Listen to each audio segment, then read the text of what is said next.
What is up, everybody? Hello. Guys, I think we got a ton of people in the chat. Just shouting out Tri Flippers, Panther Pack. I see you there. Dory is in Louisiana with some hurricanes coming your way. But guys, can you welcome Josh Harry Tornado to our show, hanging out?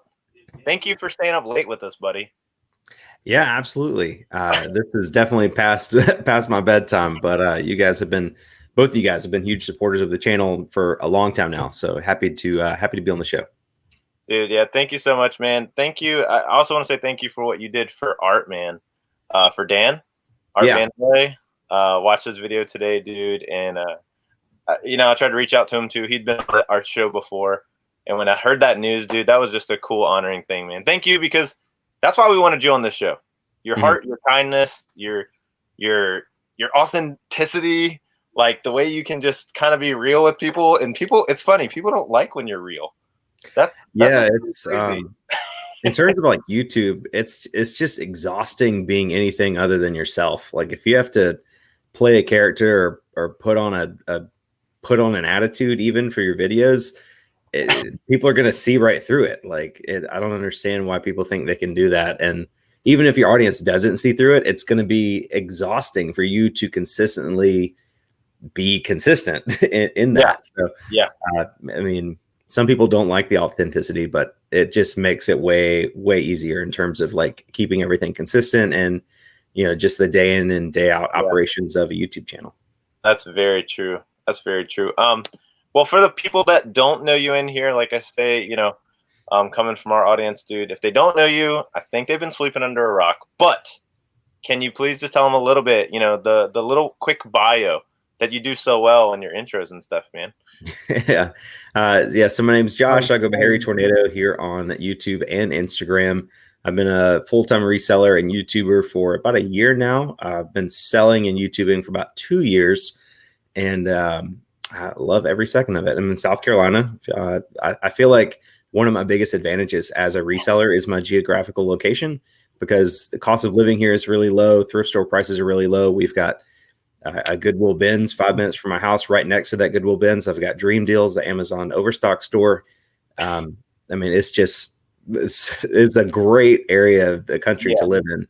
I see people that live on the West Coast or up north where their cost of living.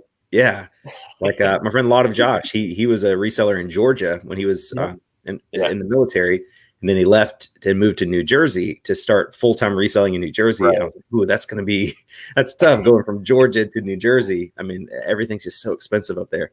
It's definitely possible to do it, but it's much easier to do it in the South and Midwest where things aren't quite as expensive. Right. And dude, I was going to say, you are in, like, for being a reseller and a YouTuber, you're like in a honey hole to go find great stuff. And then you're like, cool, I'm just going to turn my camera on. That's all I do. Dude, and that's what's so cool. Like, when you hit on that, man, how many people hit you up the first time you showed, like, oh, I'm just going to go buy, 6 pallets today? I think everybody harassed their local Goodwill. They were just like, put it all in a pallet. Like, to this, like, every single day I get at least one comment on one of those videos asking, like, how do I buy a Goodwill pallet? Where do these come from? I'm like, they came from Goodwill, and I just bought them at Goodwill. I don't know what else to tell you. I mean, I've talked about it in like 5 videos, but people never watch the videos. They just ask questions. So but yeah, they expect you to answer on time, correct? Yeah. I do try to answer most questions, most good questions. If it's this lady the other day messaged me and she's like, I don't understand how you scan stuff in a thrift store. When I try to do it, I don't have service. I'm like, I just have service. I don't know what to tell you. Well, because they also forget that you forgot to say that in your title, that you also like are a stakeholder in Goodwill, so you know all the ins and outs of what they're doing globally. That's the thing when you say title, like I can say, like in the beginning of my YouTube videos, I try to give like an overview of the video. Like, what's up? My name is Josh. Go by Harry Tornado. Today I'm at Dream Deals, West Columbia, South Carolina. And within the first 10 seconds, I've given a ton of information, and people will comment like, where is this store? What's the name of this store? Yeah. I'm like, go back and watch the first 6 seconds of this video, and I'll What tell are you they both doing? of those things. Are they skipping in to just see what you're picking up? No, Yaakov. This is attention span. Sometimes that's just what it is. Yeah. Hey, my videos are 20 minutes. I sure hope people actually sit through them.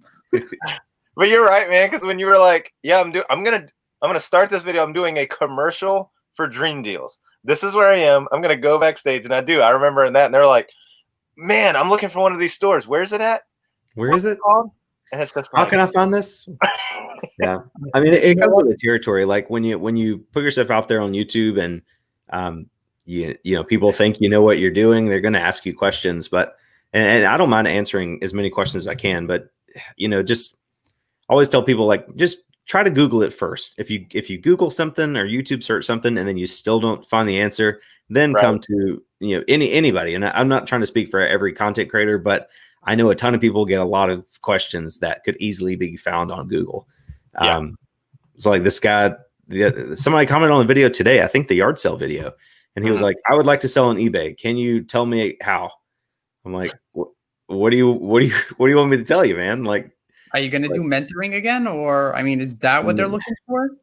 I don't know, man. I don't think you have time to do mentoring. No, I really don't. And that's why I stopped. Like, for anybody watching this video that doesn't know what they're talking about, I used to do like phone calls, like 1 hour phone calls, like mentoring stuff. And it got to be where, from a business standpoint, for it to be worth my time, I would have to charge an amount that I'm not comfortable charging. I'd rather just not do it rather than charge $300 an hour for it, because that's what I would have to charge for it to be worth my time, So I'm thinking, I know courses get a lot of hate, and I don't think I know enough about reselling to make a reselling course, but I feel like I've got YouTube pegged pretty well. Yeah. So I think once I hit 100,000 subscribers, I'll start working on a course just for YouTube. That'd be really good. Because I had Nicole State on my channel the other night, and she did that course about Poshmark, and it took probably 2 to 3 months of work to get the course together. And I'm not sure what the platform that she uses, Teachable. I'm not sure what the platform takes in terms of like profit margins, but the course is only like $50, and she sold probably almost 2,000 so far. So that's like $100,000 in revenue. And she said it's just an allotment of videos. She's already got everything out. It's kind of step by step. It's 100% passive. People, I think the thing about courses is that you have to be transparent. Like I'm going to tell people, like, listen, everything I've learned from YouTube has come from other people on YouTube. Like, you shouldn't take my course. If you can spend hours searching YouTube and learn all this stuff, if you want it consolidated in an easier to consume package, that's what the course is. You also have to offer a money back guarantee. That really helps people, and also just has to be affordable. Like Nicole's course is really popular because it's $50. People like my friend Ashley, Hustle at Home Mom, she did a garage sale guide. And that was like $30, and I just bought it just to support her. I haven't even read it yet. And I'm like, whatever, dude. Like, she worked really hard on that. I like her channel, I like her as a person. Yeah, I'll buy it. But you gotta know how much time to invest into actually making a full course. I mean, for $50, okay, like what are you pulling out of it compared to making another YouTube video and reaching the whole world? I mean, you technically teach us constantly. I mean, whoever is not actually taking and just doing is just losing out, Yeah. I do give a lot of information away for free. And I think making a course is definitely going to be tough, because if it's going to be a course on just general YouTube, like how to make better videos and grow a channel, there needs to be separate videos for everything, like titles and thumbnails and your SEO and the psychology of everything. And it's going to take a ton of time. But even at $50 a pop, assuming, like, say I hit 100,000 subscribers and then I make the course. So out of 100,000 people, if it's $50 per for the course, and just 2,000 people, just 2% of my audience buys the course, that's $100,000. Right. 2,000 times 50. Yeah. It's $100,000 in revenue. Let's say the Teachable takes 10%. That's still $90,000. Right. So again, I think talking about this in the open, being transparent, but like, yeah, it's a lot of work making a course, especially if you want to make it good and like something quality that people aren't going to be pissed off at you about and want their money back. It has to be something worth their time. But I think it's a way for, that very small percentage of my audience who wants to support me no matter what, they can buy it and they can learn the YouTube channel. And it's something that can consistently make money over time. So I think it'll be a good use of my time. But again, you have to tread lightly when talking about courses. Definitely. Try Flippers is in the chat and said, yeah, Rally Roots has our whole teaching course, seems to be doing well. I love talking about Rally Roots. I haven't taken their course yet, but it's great. I've nothing but good reviews about that. I think their price is $475 now. Yeah, it's close to 500. Yeah. Whoa. 475, and they take 75 students at a time. That's $35,625, and they do it 4 times a year. It's $142,500, and they do it directly through PayPal. So there's no, I guess there's PayPal fees, but there's no like. But Yaakov, like, you got to watch it and learn about it. So they do a bigger premium because they also send, I think, like monthly sales packs to them. Hey, here are 10 items that we want you to work on your listing, profit margins. So theirs actually comes with a little bit of material at a reduced rate too. So, I mean, yeah, but again, I think you touched upon this before. The one thing is location, especially when it comes to reselling, because living in New York City, forget our prices are ridiculous. I mean, I was showing Josh the other day. I went to First Avenue and I found a Goodwill on First Avenue. And I walked in there. I said, you guys find shoes for $6? Check this out. You got like this literally like torn up Nike shoe for $15. He's not lying. It's like it had no tread on the bottom and it was like $14.99.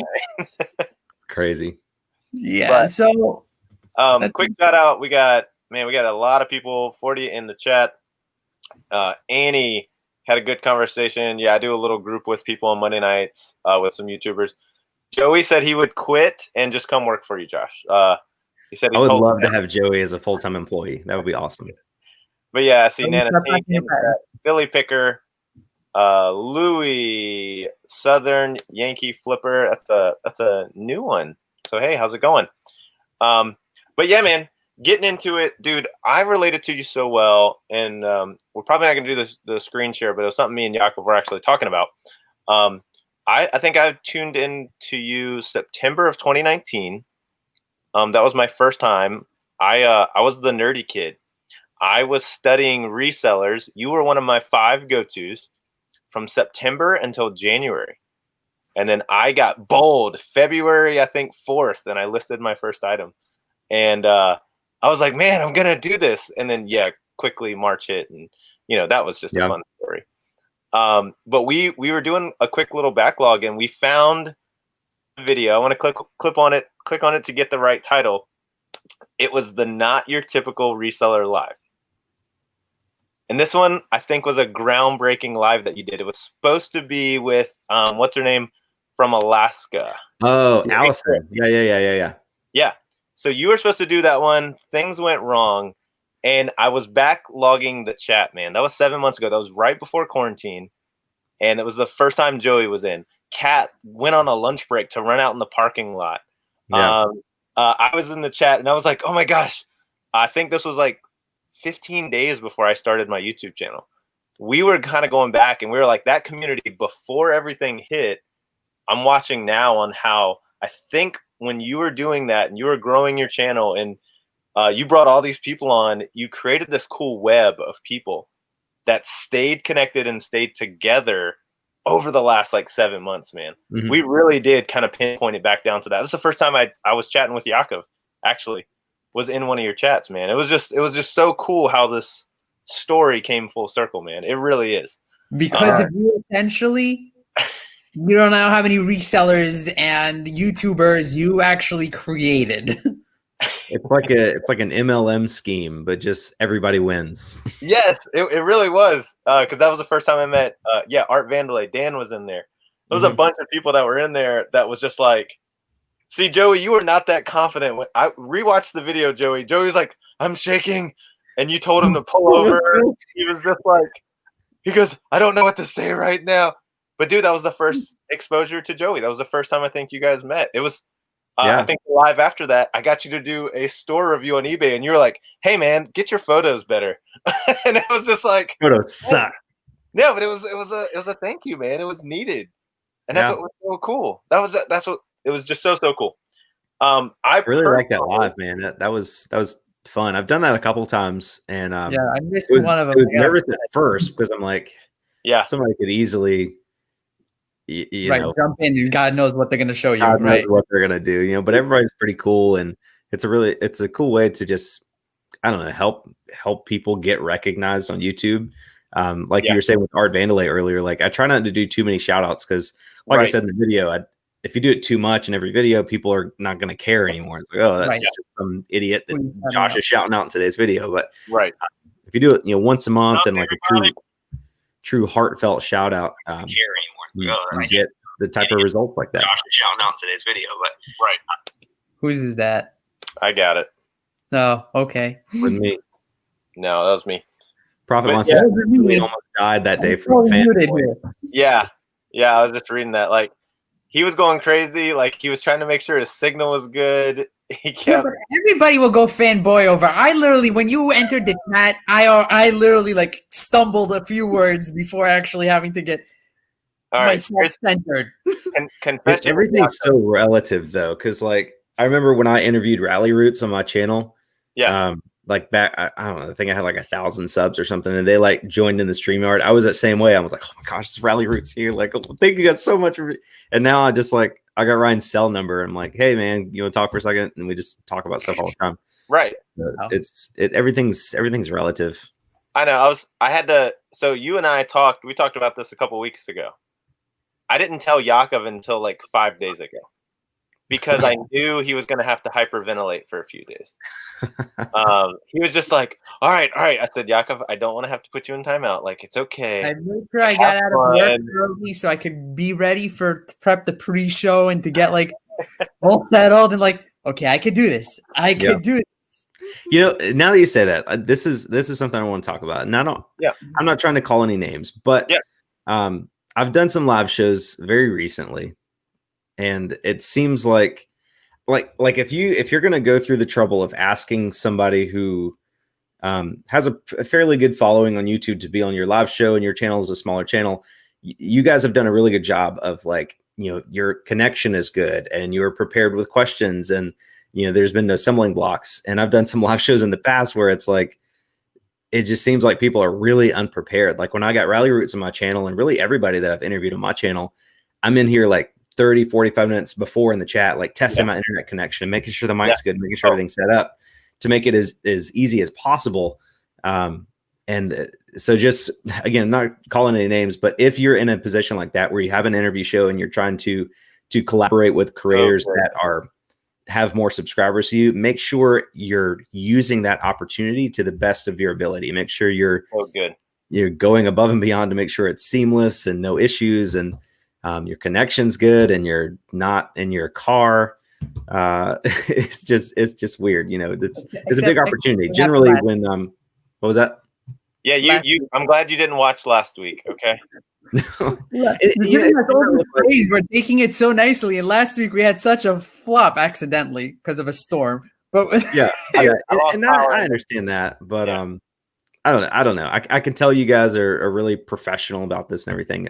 It's just I think it's a big opportunity. I usually, whenever I do live shows, I try to share it on my YouTube community page or whatever that is. And I think I forgot to share it on Instagram. My bad. But oh, good. But I try to share things with the audience, and I don't want to share something and then it turned out to be like so bad it's almost unwatchable because of internet connections or just a lack of preparations. So very much so. I'm not even at a top level. I do want to thank everybody in the chat, guys. I did hit 500 on Sunday night. I finally hit 500. It was awesome. And I've tried to really do it the organic way. I know you've been a big fan of YouTube Secrets. I had a chance to read that on the flight down to Tampa, which was a lot of fun. And what's the best thing you learned from that book? Since I'm a full-time pastor and trying to put out content, I've always wanted to make a schedule for 3 videos a week. So I have scheduled out to where I actually record all of my videos in a 2-day span on Friday and Saturday, which are my days off. Sometimes I do change wardrobe, guys. I'm letting the cat out of the bag. But a lot of my sourcing content will be a big, long day of sourcing. But I've been able to chop it into multiple videos.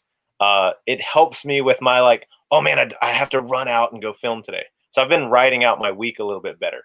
that was a huge takeaway. Plan what you want to film and be intentional when you go film it. So yeah, like the planning and batching is really big. Like my two of my last videos, I don't even remember which ones they were, but I filmed 2 videos back to back, like my income video and the video before that, whatever that was. I filmed both of those the same day. It was a lot of filming because I like filmed 2 and then edited the second one and posted the second one. So it was like an all day YouTube day, but it was still nice to be done with the first video. And then I had like all the footage ready to go for the second one. If you look at YouTubers like Meet Kevin, I don't know if you guys have heard of him, but he started as like a real estate YouTuber, and now he's getting into like stock market and stimulus, new stock. He posts 4 videos every single day on YouTube. He works from 5 a.m. to 2 p.m. make like films, edits, and uploads 4 videos every day. But he also makes between $750 and $1 million a month on YouTube. And he has a YouTube course, and I'm actually considering buying it because I need to know. He doesn't have an editor. He has no employees. And his videos aren't like incredibly edited or anything, but it's still like, I don't understand how he has time to do that. He's put himself to a good structure. Well, thanks to everybody who was sharing that, and definitely for your first step, Z-Man, I would suggest getting that book, YouTube Secrets. It's on Audible. I like Audible because I can listen to it and still work and do stuff. Really, really good takeaways. He makes it very simple. Think Media is another channel that I try to tune into every once in a while. It's the one that they host. Really, really good. I know they do a course as well. But dude, something that I've loved, and I do want to jump into this. I really connected to you on a lot of levels, man. Your name's Josh V. My name's Josh V. We won't go into last names. They're a little different. You live in an area where I actually did mission work when I was in high school. Really, really cool. And then you mentioned some mission work that you've done in Honduras with a friend that has an orphanage. My buddy has an orphanage where I go do mission work in Honduras. I was just like, okay, I'm just supposed to just like talk to this guy. This guy's just smart. He makes a lot of good decisions, and he's got a great name. And then I learned your love of The Office. Okay, that's right. I think I sent you, because I bought 2 of them at the same time. I sent you that pop, guys. Which one? Have this exclusive shirt. Oh yeah. I grabbed it when you advertised that. No, I sent you the date night mic. Oh yeah. Yep. Right back there. I love that one. Because when I was just like, this guy gets it. His dog's name is Moe's, people. Like, he gets it. I'm a big fan of The Office. So you recently dropped, as of a few hours ago, a nice, awesome perspective of probably the biggest. I called it. I was in your chat and I was like, "Guy, you had a yard sale bigger than some community yard sales. Like you literally had more selection in quantity, not quality. It was a lot of junk, but a lot of junk that people bought. Yeah." But everybody in the chat, play along if you can, because this is going to be a lot of fun. If you don't know The Office, we'll go through it fast. But I want to honor our guest. I do. And so I preempted him with some questions on, he did his yard sale video. If he had some of the Office characters walking into his yard sale, and I'm going to say what kind of action they might take, what would be the item that this Office character would pick up? Okay. So one that I gave y'all. Huh? Can I just ask a quick question? Sure, why do we preempt him with the questions? Oh, because it's like in a debate. We're giving the presidential guy all the questions prior to coming in. Are we cheating? Excuse me. I'm kidding. That was a really bad Donald Trump impression. Oh no, me and Yaakov already talked about we were going to dress in suits and pick a moderator. It was going to be fun. But so to go with this, we're gonna name a few characters. Oh gosh, people are admitting they haven't watched The Office. Are you guys insane? Are you crazy? You guys are a bunch of heathens. What are y'all doing? So we're gonna go with a character. We're all gonna start binge watching it in order that we could actually communicate with Josh now. But I'm gonna name it. I haven't watched it either, people. I don't know any of these questions. I know nothing about this. But what would Meredith steal from your yard sale? This was the only question that they preempted me on or whatever. And I would think, so we had this like vintage like liquor decanter at the yard sale.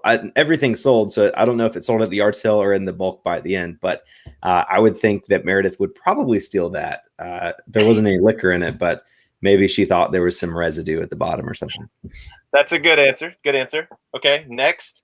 What would Kevin try to purchase from you but break on the way before he could pay you for it? Oh, Kevin. We're referencing the chili episode. Yeah, Kevin the Klutz. Man, what would Kevin buy at the yard sale? I'm trying to think of like everything we had because we had so much stuff there. He would have carried a box out for the Middle Eastern couple and dropped it halfway to the car. Yeah. Maybe I feel like he would have bought like a whole box of like all the glass like flower vases we had. We had a whole box of those. Oh, here's my wife. My wife did that. She said a cookie jar. He would have. I don't know if we had one. I think we had that metal apple thing, but I don't know if it was a cookie jar or not. But whatever he would have got, he definitely would have dropped it on the way to the car. Okay, so now we're going with the character of Ryan. What would Ryan purchase from you, put on a pair of glasses, and then try to sell back to you at your yard sale? Definitely the Salvador Dali prints, like without a doubt. Like he's like, yeah. So Ryan is definitely the type of guy to be a fan of Salvador Dali, but not really know anything about Salvador Dali. That's so good. Okay, two more. Michael Scott comes to your yard sale. You're about to tell him it's only $2, and he offers you $15 because he thinks he's ripping you off, and he got a better deal. It does sound like something he would do. Let's see, what would he buy? I think we had like a knockoff George Foreman grill. I think we had a regular George Foreman grill, but that sold already. See, George Foreman, that's a good one. You're bringing back another good episode there. Yeah. Man, this is so tough to like, because I'm thinking about them and their characteristics and then everything that I had at the yard sale. I'm just trying to remember everything it was. Well, with Michael, videos and what he put people up to. Yeah. But with Michael, it could almost be anything because he's gonna, to him, if he thinks it's like it's precious, he's gonna give you $20. Yeah. Yeah, sometimes I'm like, how am I gonna be fine? It's like, oh no, I'll give you 20. This is awesome. I'm gonna love this. Jan's gonna love this. This will go great in the candle making room. Yeah. All right, the last one, because we got to end it on a sweet note because everybody loves the story. Jim shows up. He sneaks away from work because he wants to buy a gift for Pam. Oh. And we're gonna go interested in Pam, not married to Pam. So interested in Pam, Jim. Yeah. You know, probably those Alex and Annie bracelets, those copper bracelets that I pulled out of the very last pallet. Fun fact about those were just like a romantic gift that Jim could have got. But somebody offered me $50 for those bracelets. And I was totally going to sell it to him. But at the yard sale, we started like unboxing stuff and like putting it out. And after we unloaded everything, I was like, oh man, we got to look for those bracelets. And I never found them. I don't know if somebody bought them, like put them in a box when they were doing the $10 fill a box, or if we sold them in the lot, but somebody got them and they did not pay $50. So I'm very upset. Wow, man, that's unfortunate. Guys, two things you can do from here. Either you are out of the loop because you don't watch The Office, or B, you need to go watch this video because that was an incredible yard sale, man. Like I was like slipping away at work. I was literally in a meeting with my phone in my lap. So I had to turn the audio down just to watch what people were getting in that yard sale, man. It was super good. Super, super good, dude. But yeah, I was worried that it was going to be too long because yard sale video, my last one was like 30 minutes long, 28 minutes or something. And this, just because I wanted to have the end where the unit was actually empty, it went for 3 days. So it was like a 40-minute vlog. But nobody's complained. People have complained about the number of ads, but nobody's complained about the length. So. I saw that on Instagram. Yeah. And I was like, guys, I could do 20-minute videos. When you're authentic to the people you follow. So here's something that I do. It's a fun little trick. I want Josh to make another, I don't know how many cents he's going to get on that ad. So I actually back it up and watch it again, people. Okay. Double watch the ads if you want to support you're YouTubers, okay? No, Yeah. that's just If you really want to support us, buy whatever the ad is advertised.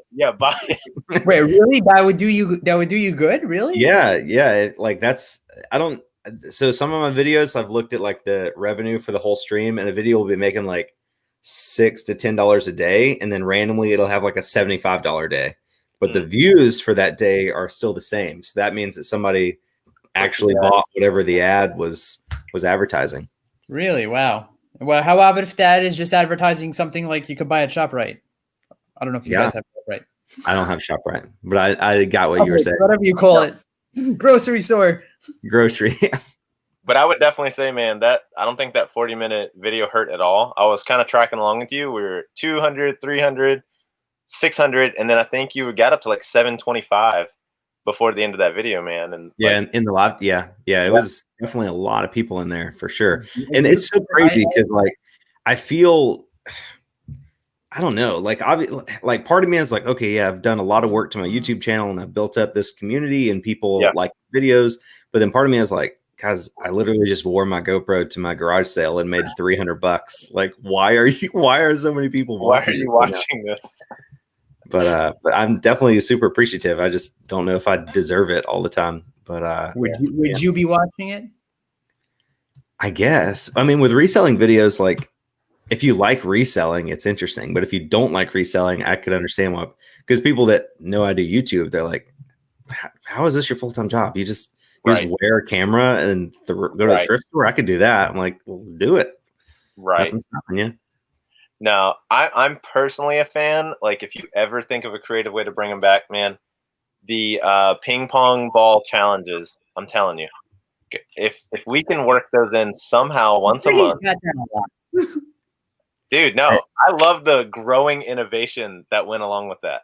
Dude, like, I wasn't even reselling. Like my whole day was just ping pong trick shots, like trying to one up me from the day before and like trying to find more pots in the house. It's good for quarantine. It worked fine. It really worked well for quarantine. Everybody got their enjoyment out of it. Yeah. It worked well. But I think I just got too difficult. I was supposed to do it like every day for 30 days, but like day 3, I was already like doing really difficult trick shots. I'm like, oh man, I gotta slow down. Yeah, Joey said he was the hype man for this. Dude, I loved them, man. I thought they were so much fun. I really do. I'll talk about that subject in a second because I know that was a crazy time. You're doing 30 videos. You're trying to do the entire month. Mm-hmm. But I want to backtrack a little bit because you've admitted to this. You weren't always full-time. You know, you told the story. If people don't know, you were an insurance salesman and man, you got laid off. You got that like, oh yay. This wasn't like furloughed. This wasn't during quarantine. Yeah. You were just like straight up, and you're married. You have a dog, you have a house. What was that mentality? You had already been part-time reselling, but what was that mentality of like going home, but getting that drive to say, all right, I'm going to try this full-time? Because I think there's a lot of people out there that maybe are in the part-time realm. I think that's probably 90% of the community. But when they're thinking this, they're getting to do it as a choice. What was it like for you, and what did that drive look like?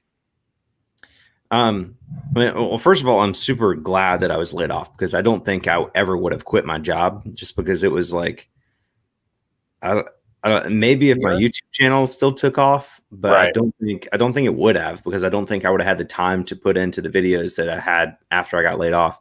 Yeah.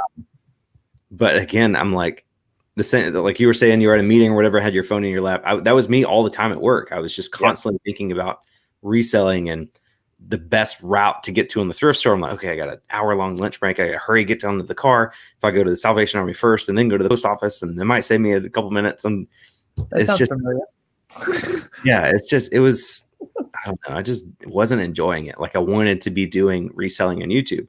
So when I got laid off, I mean, it was scary at first. And I went back and watched my video that I posted like right after I got laid off the other day. And, I mean, that was how I felt. I was like, I'm excited, but also nervous, obviously. Cause at the time I was only making like $1,000 a month with eBay. And I was just monetized on YouTube the week before. So I was making like, I didn't even get a YouTube paycheck the first month. I didn't get a paycheck until like September or October of 2019. So that wasn't, that wasn't really part of the income yet. And my job was like $42,000 a year is what I was making as an insurance underwriter. So it was, after taxes and everything, I was bringing home like $1,200 every 2 weeks. But we had a lot of money saved up. So we were scared at first, but I was like, it's August, why don't we try full-time reselling? So it was, I don't know. It wasn't so scary because we had our savings. Like if we didn't have savings and like we were living paycheck to paycheck, like 70-something% of Americans, then it would have been a lot, more serious. And I probably would have ended up just getting a part-time job somewhere instead of trying full-time reselling and YouTubing. But yeah, I don't know, my mentality. I really think having the savings, like having savings in the bank, allowing me to try this is what really made it possible. Because if we didn't have the savings, I don't think I would have done it. And I think we all agree. Go ahead, Yaakov. No, I said I think I spoke to you before about this, like when your kitchen broke and everything. Before I got into reselling, found you and found Rally Roots and everybody else, I was focused in on paying off my student loan debt, and I was focused in on Dave Ramsey all the way. And that's what drew me basically towards you, towards saving up more money and just keep going. I mean, I follow that mentality and that way of holding my money and saving that emergency fund and moving forward with it. Yeah, I mean, frugality is awesome. Even now, I mean, I made my income video, so it's no secret how much money I'm making now. Right. Obviously, we're super blessed, but like I talked about on Instagram the other day, I just got a new car, but it's still a 2014 with almost 100,000 miles on it. I mean, there's people making 1/3 the money that I'm making now, and they're buying 2020 cars and all this stuff and fancy houses. So it's just important to just live beneath your means. Like, I don't think YouTube's going away anytime soon. I don't think eBay's going away anytime soon, but it's just not wise to spend every dime you make every month. That's so good. So, you don't have to worry about impressing people. It's not bad to have nice things. I'm probably going to order some LED headlights and a bull bar and all that stuff for my 4Runner because I think it looks nice, bro. It looks good, man. But there's a difference between, I could have got a 2024 runner that was literally like $40,000, but how about I get a 2014 and then spend like $1,500 getting some cool upgrades to basically make it look like a 2020, So there's ways to have cool, nice stuff without going into debt and, creating just a bigger hole for yourself. I think a lot of people in our culture in the United States do that. They just live paycheck to paycheck. And, we don't ask if we can afford something. We ask if we can afford the payment. And it's dangerous, man. I was a financial coach and insurance salesman before I was an insurance underwriter. Mm-hmm. And in the financial coaching business, I mean, we would talk to people that, the husband would like be the main income earner. They'd be bringing home $150,000 to $200,000 a year, but they would have 4 cars with a payment, and they'd have a jet ski and a boat and a big house. And, they were upside down every single month, and their marriage was falling apart, and their kids were little pea brains, because they weren't taking time to raise their kids. And on the outside, it looked like they were totally put together, but on the inside and on paper, they were in shambles. Like Barbara is saying in the chat, living beneath your means makes breathing easier. It really is. Like right now, I mean, like my truck broke down, needs a new alternator. I'm like, whatever, I'll just go buy a new alternator. It's not, when you have money in the bank, stuff that comes up in your life, like financial situations that come up in your life, are more of an annoyance than an actual issue. You have money, you just spend it.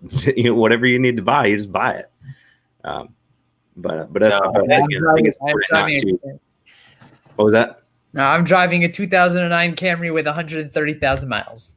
Yeah, nothing wrong with that, man. Like, and I'm driving to the city and back every single day, so I put on 15K a year. I finally got my appointment to go to my local DMV because it's by appointment only. I got bumped up to tomorrow, which is awesome, to put tags on my brand new free truck that I just got this weekend. I'm actually thinking about giving away my truck in a YouTube video because I feel like we had a Bible study the other week about like generosity and stuff. And I'm like, strictly from a business standpoint, with the tax write-off that I could get from giving it away, plus the YouTube ad revenue, plus like the PR that it would give me and my brand for giving away a truck, it would be worth it to do that rather than selling it. Because I could probably sell it for like $800. You know, it's got a flat tire, it needs an alternator. But if I find somebody that like, that's what you could write on a tax write-off, correct? The $800. You're not gonna be able to write out more. Yeah, something like that. I guess I got to speak to my accountant to get it right. But I mean, honestly, just if the video hits right, the video could make more than $800 to $1,000 pretty easily. Definitely.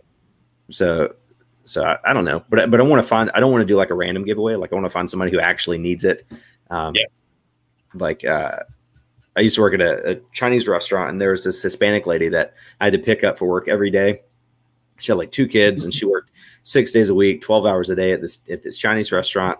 Pretty sure, I don't know how much money she was making, but I'm pretty sure they were paying her under the table like $4 an hour, which pissed me off. But she was super nice. And I'm like, somebody like that, like just give her a truck.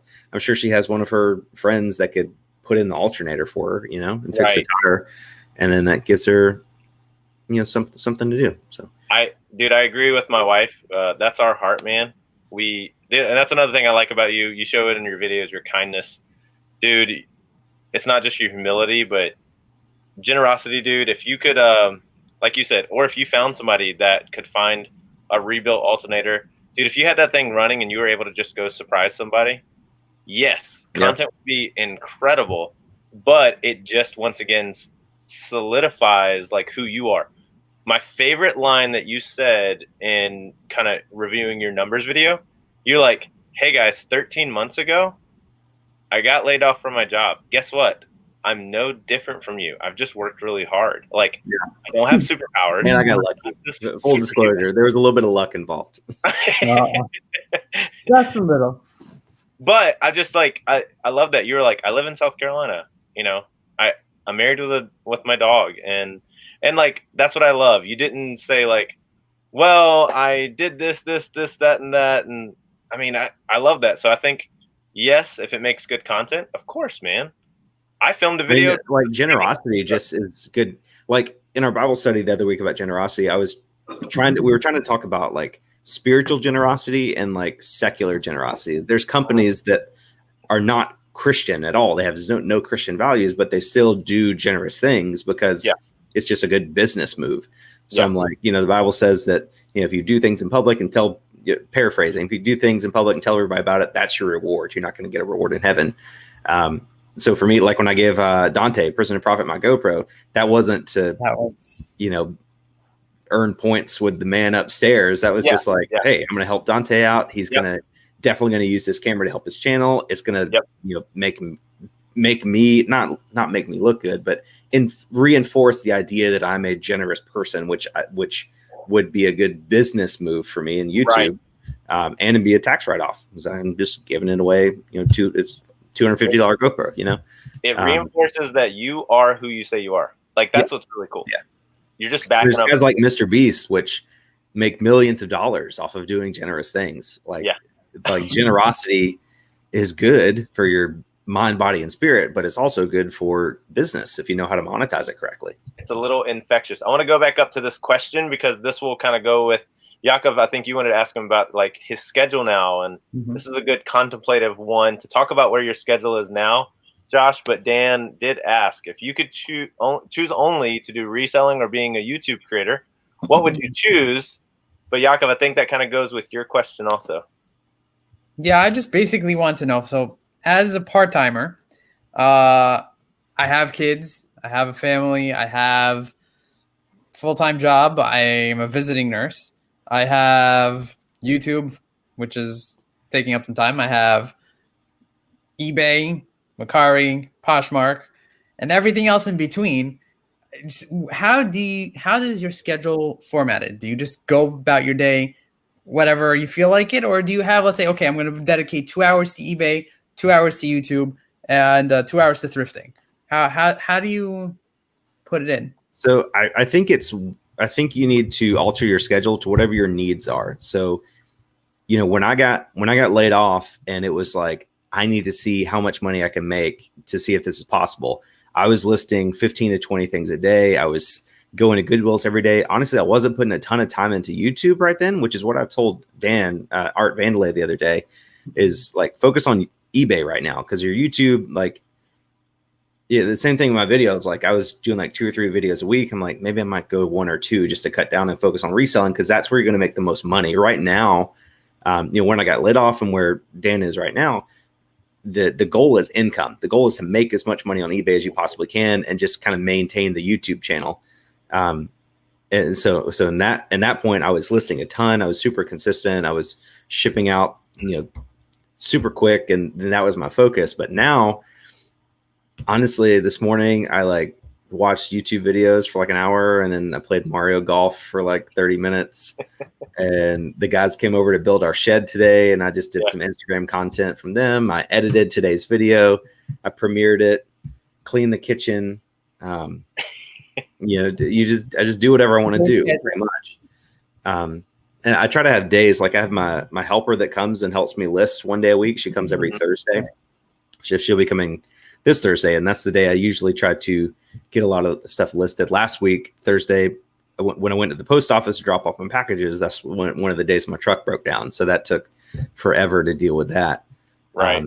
But generally, like once you get your business rolling, you can afford to basically do whatever you want to do. I think it's, again, if you're in a situation where you don't have a lot of savings and you're really dependent on income, and you have to make enough money to pull out money to live off of and keep money to reinvest, you don't have time to play Mario Golf. You don't have time to watch YouTube videos in the morning. You got to wake up at 6 a.m. and start listing. You need to list 30 things a day. You need to ship out things every single day so your customers have a good customer experience. You need to go to Goodwill's multiple times a day, making sure you're not missing out on any deals. Right. And once you do that, when you put in the time and the energy to do that for 6, 12, 18 months, and you build up something that is slightly autonomous, when you have a eBay store with 1,500 listings and you're selling 10 to 15 things a day, then you can do whatever you want for a little bit. Like when I started doing this full time, we all got the arguments of like health insurance and benefits and PTO, and PTO is the one that made me like laugh the most. I'm like, I know, like every day is PTO. Like, what are you talking about? I can do whatever I want. I don't have to do a lunch break thrift trip in exactly 1 hour, like clock out and get back on clock. And then if I'm 2 minutes late, I have to send my boss an email and explain, like, ding, no, ding, ding, ding, ding, ding, ding. can do whatever I want. That's the beauty of it. Yeah, Dan said it really good here, because there's another quick question. I want to respect your time, man, because I'm really thankful you jumped on here. But yeah, the financial goal is to be to make more and work less. And I think you were even saying that, like, man, I could to what you're making in, let's say 2-3 videos in a week, you'd probably have to sell how many items, Yeah, that's what I was talking to you guys earlier about before the show. So that guy, I guess Dan, he asked if I'd rather be a reseller or a YouTuber. I'd much rather be a YouTuber, because I enjoy filming and editing and creating content more than I enjoy listing things. Obviously, I'm at a point now where if I sit in the garage with my lister and we list 80 things in one day, it would give a lot of sales for the next day. I mean, like 3 weeks ago, I think it was, we listed like 63 things in one day. And the next day I had my second highest sales day of all time. We had like $900 in sales. It was great. So $900 in sales was about $400 in profit. But if I just take my GoPro and go to a couple Goodwills and film that and edit that and post that in the same amount of time frame, most of my YouTube videos are making about that much money now anyway, $400 to $600 on average. Some of them make even more than that. So it's like, it's just finding a fine balance. Like you still have to be a reseller. If for me to be a content creator for reselling, I have to resell. Like nobody's gonna look at me as an authority figure in the community if I'm not actually selling things. 100%. But then again, you just have to make sure you're using your time wisely. So yeah, I was like, Ryan and Allie don't have to go to Goodwill. Yeah, they said it themselves. Picker doesn't have to go to a yard sale, but how they got introduced to this community, how, like you said, have an authority to speak into this community. I do think that's so vital, man. I was saying, it's like, it's you, that's the coin you have to put in the slot machine to play to get the payout from the slot machine. Yeah. You got to put the content in, you got to do it. This is a crazy question. We got somebody from Central America here. When you don't have eBay as an option and you want to start reselling, I know you've done some work in Honduras. I have too. I want to talk to you privately about an idea about that, by the way.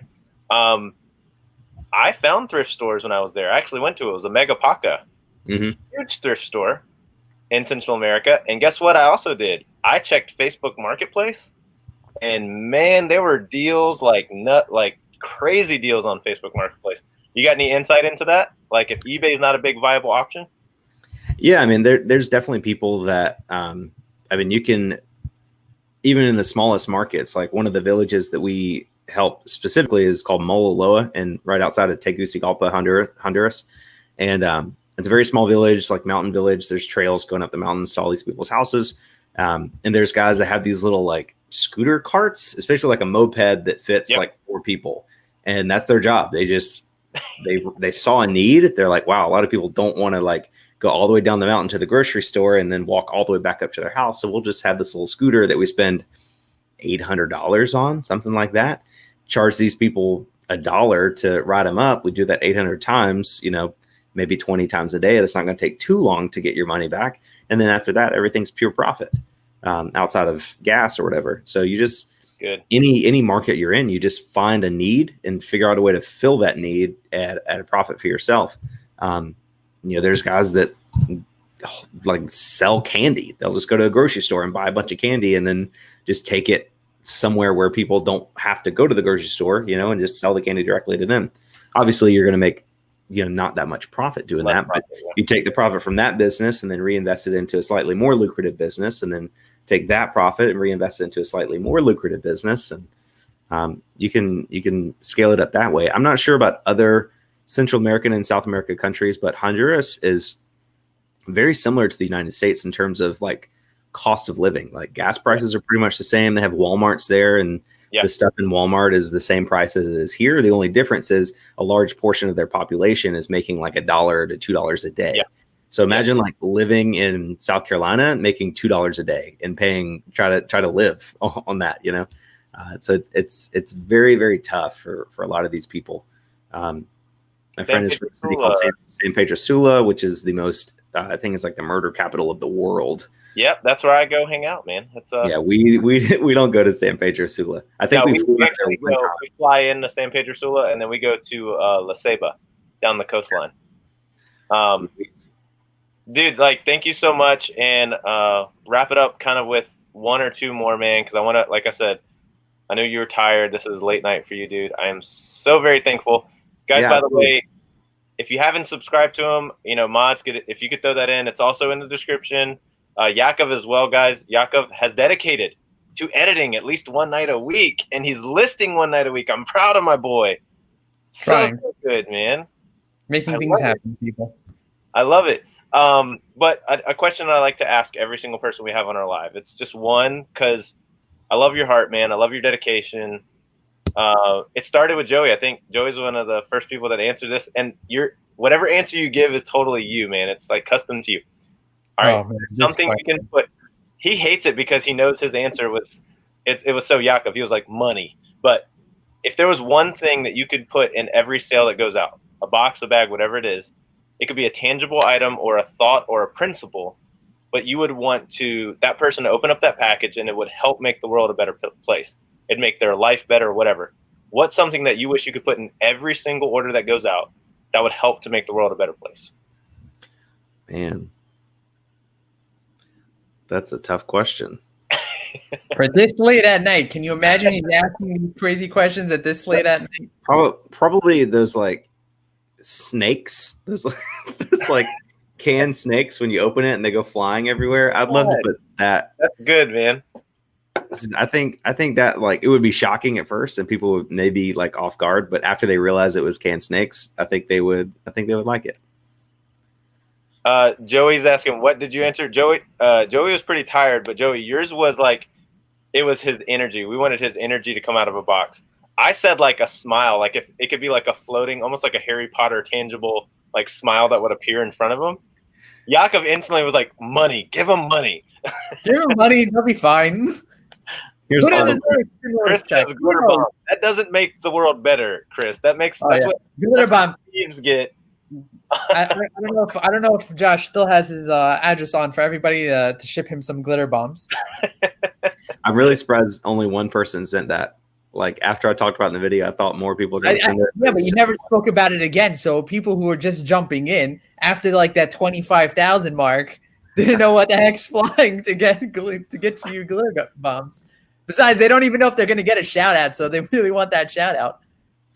Yeah, that's been the most frustrating thing about the postcards is that I got so many at one time that I'm like, man, it's just so hard to keep up with everybody.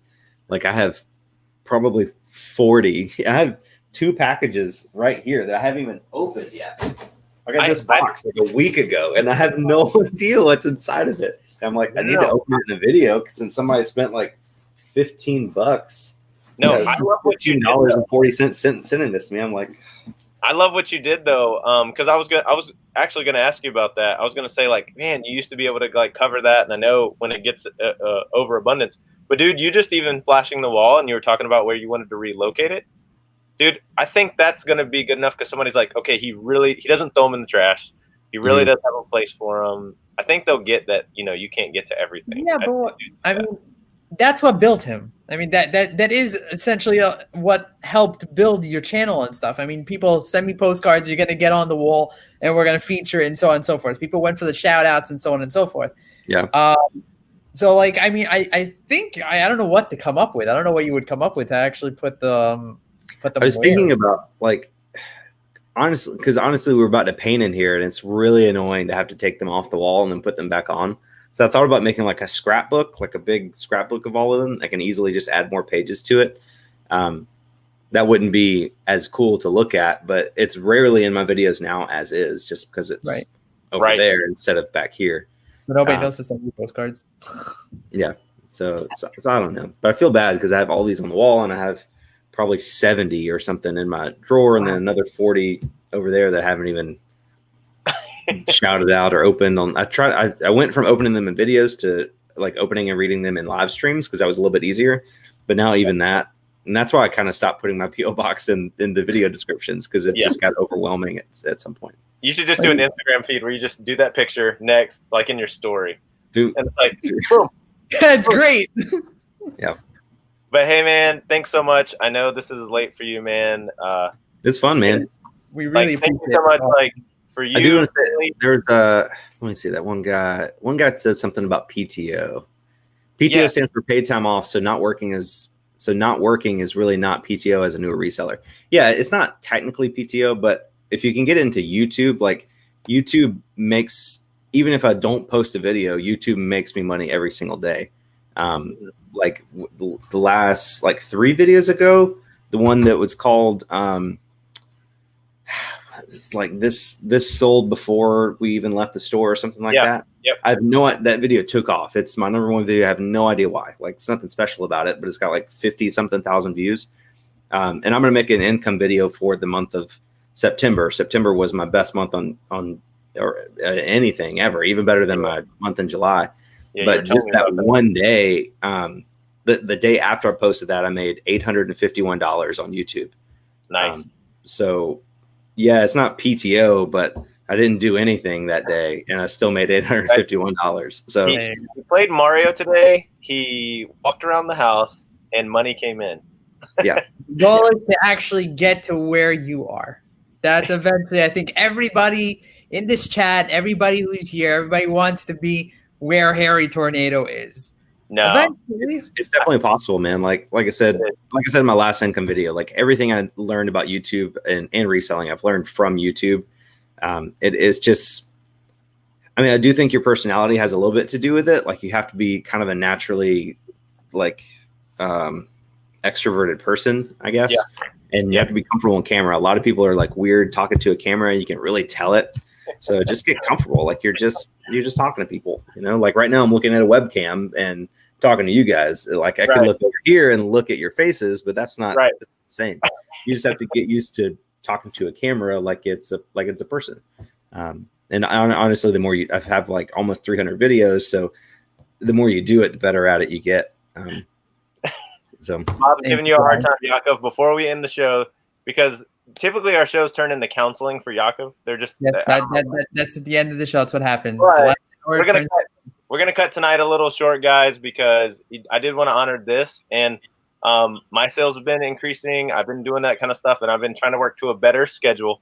So, guys, we're going to wrap it up here. Please, please, please give a shout out to Harry Tornado, to Josh for just doing this, dude. I hope we just honored your time, man. Thank you. Really appreciate it. Thank you so much, dude. We do. So many people in this community watch you. They check your stuff out, and they're learning a lot, dude. So if you're ever in doubt on what you're doing, well, I think the sales and the numbers speak for themselves. But, dude, just coming from people that you helped get started on really both, man, eBay and YouTube, we thank you so much, man. We really do. Thank you for taking the time out and really honored. But, guys, please go subscribe. Go check it out. If you missed that yard sale video and you want to get some listing done, it's a good 40-minute video to do some listing. Like, it's actually really good, like, background content. I like that. With only 8 ads. Yeah. Only 8 ads, right? They added up to 60 seconds. Was that it? How many seconds in the end? It was 8 5-second ads. So it's 40 seconds of ads for 40 minutes of video. 1 second for every minute. I really don't think that's that bad. I think you're good. Ken said it best, man. Ken was actually in that chat of that video we looked at earlier. That's the first time I saw Ken. So, and he was the first guest on our show that we did. But hey, guys, we're going to wrap it up here. Thanks so much, guys. Thank you for getting me to the 500 sub club. I think Yaakov's next goal is 200. And I love that Josh already said his next goal. Like, just get him to 100,000 people. Just go ahead and do it. Instagram is blowing up. YouTube is blowing up. Thank you so much, everybody. Have a great night and keep changing the world one sale at a time. Good night, everybody. Good night, everybody. See you guys.